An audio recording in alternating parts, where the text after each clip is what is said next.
मुंशी प्रेमचंद द्वारा लिखा कहानी अंधेर। नागपंचमी आई। साठे के जिंदादिल नौजवानों ने रंग बिरंगे जोगिए बनवाए। अखाड़े में ढोल की मर्दाना सदाएं गूंजने लगीं। आसपास के पहलवान इकट्ठे हुए और अखाड़े पर तंबोलियों ने अपनी दुकानें सजाईं, क्योंकि आज कुश्ती और दोस्ताना मुकाबले का दिन है। औरतों ने गोबर से अपने आंगन लीपे और गाती बजाती कटोरों में दूध चावल लिए नाग पूजने चलीं। साठे और पाठे दो लगे हुए मौज थे। दोनों गंगा के किनारे। खेती में ज्यादा मशक्कत नहीं करनी पड़ती थी, इसीलिए आपस में फौजदारियां खूब होती थीं। आदिकाल से उनके बीच होड़ चली आती थी। साठी वालों को यह घमंड था कि उन्होंने पाठी वालों को कभी सिर न उठाने दिया। उसी तरह पाठी वाले अपने प्रतिद्वंद्वियों को नीचा दिखलाना ही जिंदगी का सबसे बड़ा काम समझते थे। उनका इतिहास विजयों की कहानियों से भरा हुआ था। पाठे के चरवाहे यह गीत गाते हुए चलते थे। साठी वाले कायर सगरे पाठी वाले हैं सरदार, और साठे के धोबी गाते। साठी वाले 60 हाथ के जिनके हाथ सदा तलवार। उन लोगन के जन्म नसाए जिन पाठे मान लीन अवतार। गरज आपसी होड़ का यह जोश बच्चों में माँ दूध के साथ दाखिल होता था, और उसके प्रदर्शन का सबसे अच्छा और ऐतिहासिक मौका यही नागपंचमी का दिन था। इस दिन के लिए साल भर तैयारियां होती रहती थीं। आज उनमें माके की कुश्ती होने वाली थी। साठे को गोपाल पर नाज था, पाठे को बलदेव का गर्रा। दोनों सूरमा अपने अपने फरीक की दुआएं और आरजुएं लिए हुए अखाड़े में उतरे। तमाशाइयों पर चुंबक का सा असर हुआ। मौजे के चौकीदारों ने लठ और डंडों का यह जमघट देखा, और मर्दों की अंगारे की तरह लाल आंखें तो पिछले अनुभव के आधार पर बेपता हो गए। इधर अखाड़े में दो पेंच होते रहे।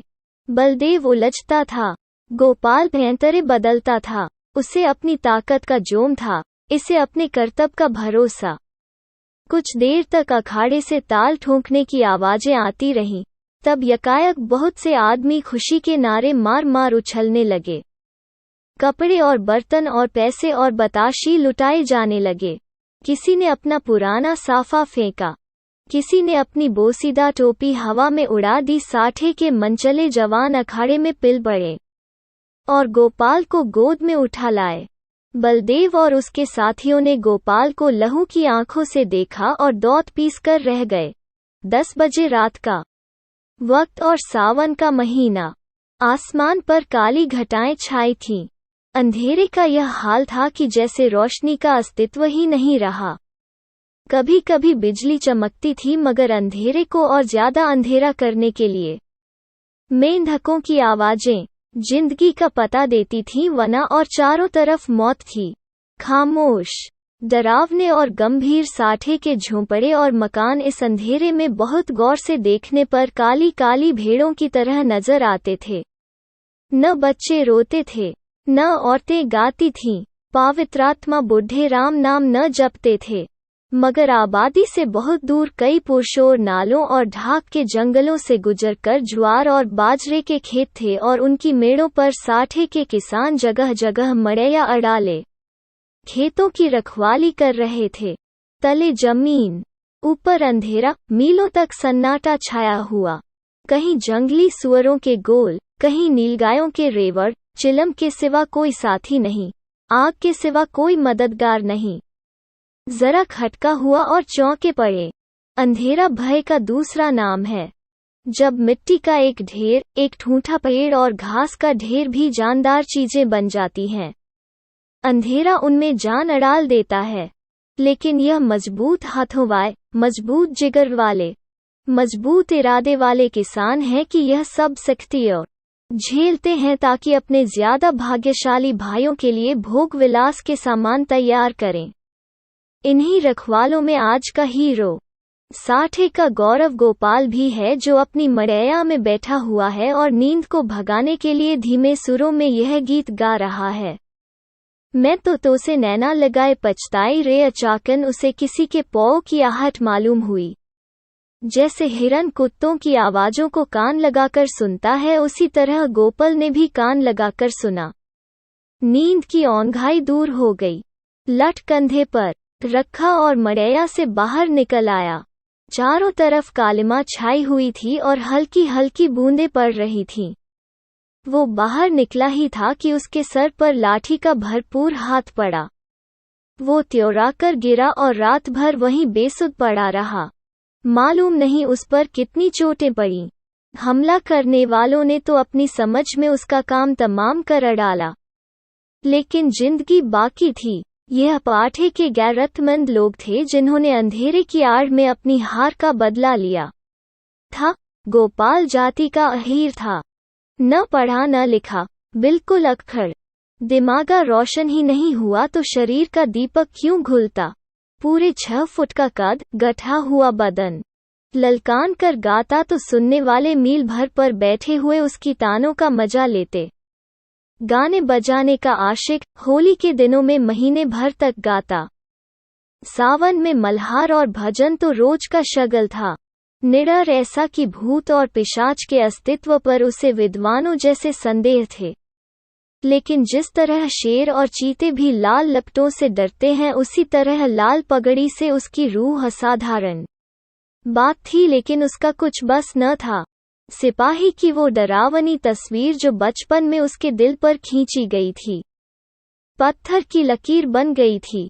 शरारतें गईं, बचपन गया, मिठाई की भूख गई, लेकिन सिपाही की तस्वीर अभी तक कायम थी। आज उसके दरवाजे पर लाल पगड़ी वालों की एक फौज जमा थी, लेकिन गोपाल जख्मों से चूर, दर्द से बेचैन होने पर भी अपने मकान के अंधेरे कोने में छिपा हुआ बैठा था। नंबरदार और मुखिया, पटवारी और चौकीदार रोब खाए हुए ढंग से खड़े दारोगा की खुशामद कर रहे थे। कहीं अहीर की फरियाद सुनाई देती थी, कहीं मोदी रोना धोना, कहीं तेली की चीख पुकार, कहीं कमाई की आंखों से लहू जारी। कलवार खड़ा अपनी किस्मत को रो रहा था। फोहश और गंदी बातों की गर्मबाजारी थी। दारोगा जी निहायत कारगुजार अफसर थे। गालियों में बात करते थे। सुबह को चारपाई से उठते ही गालियों का वजीफा पढ़ते थे। मेहतर ने आकर फरियाद की, हुजूर, अंडे नहीं हैं। दारोगाजी हंटर लेकर दौड़े और उस गरीब का भुरकुस निकाल दिया। सारे गांव में हलचल पड़ी हुई थी। कांस्टेबल और चौकीदार रास्तों पर यूं अकड़ते चलते थे गोया अपनी ससुराल में आए हैं। जब गांव के सारे आदमी आ गए तो वारदात हुई और इस कमबख्त गोलाल ने रपट तक न की। मुखिया साहब बेंत की तरह कांपते हुए बोले, हुजूर, अब माफी दी जाए। दारोगाजी ने गाजबनाक निगाहों से उसकी तरफ देखकर कहा, यह इसकी शरारत है। दुनिया जानती है कि जुर्म को छुपाना जुर्म करने के बराबर है। मैं इस बदकाश को इसका मजा चखा दूंगा। वो अपनी ताकत के जोम में भूला हुआ है। और कोई बात नहीं, लातों के भूत बातों से नहीं मानते। मुखिया साहब ने सिर झुकाकर कहा, हुजूर, अब माफी दी जाए।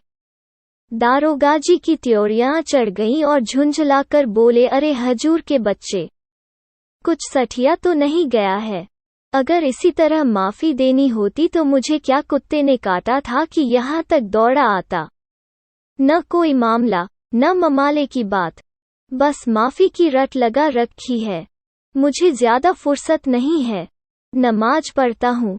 तब तक तुम अपना सलाह मशविरा कर लो और मुझे हंसी खुशी रुखसत करो, वरना गौस खां को जानते हो, उसका मारा पानी भी नहीं मांगता।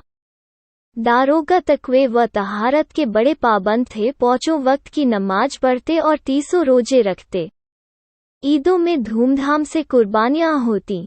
इससे अच्छा आचरण किसी आदमी में और क्या हो सकता है? मुखिया साहब दबे पांव गुपचुप ढंग से गौरा के पास और बोले, यह दारोगा बड़ा काफिर है। 50 से नीचे तो बात ही नहीं करता। अव्वल दर्जे का थानेदार है। मैंने बहुत कहा, हुजूर, गरीब आदमी है, घर में कुछ सुभीता नहीं, मगर वो एक नहीं सुनता। गौरा ने घूंघट में मुंह छिपाकर कहा, दादा, उनकी जान बच जाए, कोई तरह की आंच न आने पाए, रुपए पैसे की कौन बात है। इसी दिन के लिए तो कमाया जाता है। गोपाल खाट पर पड़ा सब बातें सुन रहा था। अब उससे न रहा गया। लकड़ी गौठ ही पर टूटती है। जो गुनाह किया नहीं गया वो दबता है मगर कुचला नहीं जा सकता। वो जोश से उठ बैठा और बोला, 50 रुपए की कौन कहे? मैं 50 कौड़ियां भी न दूंगा। कोई गदर है। मैंने कसूर क्या किया है? मुखिया का चेहरा फक हो गया। बड़प्पन के स्वर में बोले, धीरे बोलो, कहीं सुन ले तो गजब हो जाए। लेकिन गोपाल बिफरा हुआ था। अकड़कर बोला, मैं एक कौड़ी भी न दूंगा। देखे कौन मेरे फांसी लगा देता है। गौरा ने बहलाने के स्वर में कहा, अच्छा, जब मैं तुमसे रुपए मांगूं तो मत देना। यह कहकर गौरा ने, जो इस वक्त लौड़ी के बजाय रानी बनी हुई थी, छप्पर के एक कोने में से रुपयों की एक पोटली निकाली और मुखिया के हाथ में रख दी। गोपाल दौड़ पीस कर उठा, लेकिन मुखिया साहब फौरन से पहले सरक गए। दारोगा जी ने गोपाल की बातें सुन ली थीं और दुआ कर रहे थे कि ऐ खुदा, इस मरदूद के दिल को पलट। इतने में मुखिया ने बाहर आकर 25 रुपए की पोटली दिखाई। 25 रास्ते ही में गायब हो गए थे। दारोगा जी ने खुदा का शुक्र किया। दुआ सुनी गई। रुपया जेब में रखा और रसद पहुंचाने वालों की भीड़ को रोते और बिलबिलाते छोड़कर हवा हो गए। मोती का गला घुंट गया। कसाई के गले पर छुरी फिर गई। तेली पिस गया। मुखिया साहब ने गोपाल की गर्दन पर एहसान रखा, गोया रसद के दाम गिरह से दिए। गौ में सुरखरू हो गया। प्रतिष्ठा बढ़ गई। इधर गोपाल ने गौरा की खूब खबर ली। गांव में रात भर यही चर्चा रही। गोपाल बहुत बचा और इसका सेहरा मुखिया के सिर था। बड़ी विपत्ति आई थी, वो टल गई। पितरों ने, दीवान हरदौल ने, नीम तले वाली देवी ने, तालाब के किनारे वाली सती ने गोपाल की रक्षा की। यह उन्हीं का प्रताप था। देवी की पूजा होनी जरूरी थी। सत्यनारायण की कथा भी लाजमी हो गई। फिर सुबह हुई, लेकिन गोपाल के दरवाजे पर आज लाल पगड़ियों के बजाय लाल साड़ियों का जमघट था। गौरा आज देवी की पूजा करने जाती थी और गौ की औरतें उसका साथ देने आई थीं। उसका घर सोंधी सोंधी मिट्टी की खुशबू से महक रहा था, जो खस और गुलाब से कम मोहक न थी। औरतें सुहाने गीत गा रही थीं। बच्चे खुश हो होकर दौड़ते थे। देवी के चबूतरे पर उसने मिट्टी का हाथी चढ़ाया। सती की मौंग में सेंदूर डाला। दीवान साहब को बताशी और हलवा खिलाया। हनुमान जी को लड्डू से ज्यादा प्रेम है। उन्हें लड्डू चढ़ाए तब गाती बजाती घर को आई और सत्यनारायण की कथा की तैयारियां होने लगीं। मालिन फूल के हार, केले की शाखें और बंदनवारें लाईं। कुम्हार नए नए दिए और हांडियां दे गया। बारी हरे ढाक के पत्तल और दोने रख गया। कहार ने आकर मटकों में पानी भरा। बढ़ई ने आकर गोपाल और गौरा के लिए 2 नई नई पीढ़ियां बनाई। नाइन ने आंगन लीपा और चौक बनाई।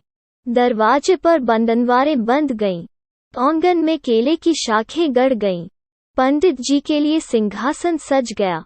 आपस के कामों की व्यवस्था खुद ब खुद अपने निश्चित दायरे पर चलने लगी। यही व्यवस्था संस्कृति है जिसने देहात की जिंदगी को आडंबर की ओर से उदासीन बना रखा है। लेकिन अफसोस है कि अब ऊंच नीच की बेमतलब और बेहुदा कैदों ने इन आपसी कर्तव्यों को सौहार्द सहयोग के पद से हटाकर उन पर अपमान और नीचता का दागालगा दिया है। शाम हुई। पंडित मोटेराम जी ने कंधे पर झोली डाली, हाथ में शंख लिया और खड़ाऊं पर खटपट करते गोपाल के घर आ पहुंचे। आंगन में टाट बिछा हुआ था। गौ के प्रतिष्ठित लोग कथा सुनने के लिए आ बैठे। घंटी बजी, शंख फूंका गया और कथा शुरू हुई। गोपाल भी गाढ़े की चादर ओढ़े एक कोने में फूंका गया और कथा शुरू हुई। गोजाल भी गाढ़े की चादर ओढ़े एक कोने में दीवार के सहारे बैठा हुआ था। मुखिया, नंबरदार और पटवारी ने मारे हमदर्दी के उससे कहा, सत्यनारायण का महिमा थी कि तुम पर कोई औच न आई।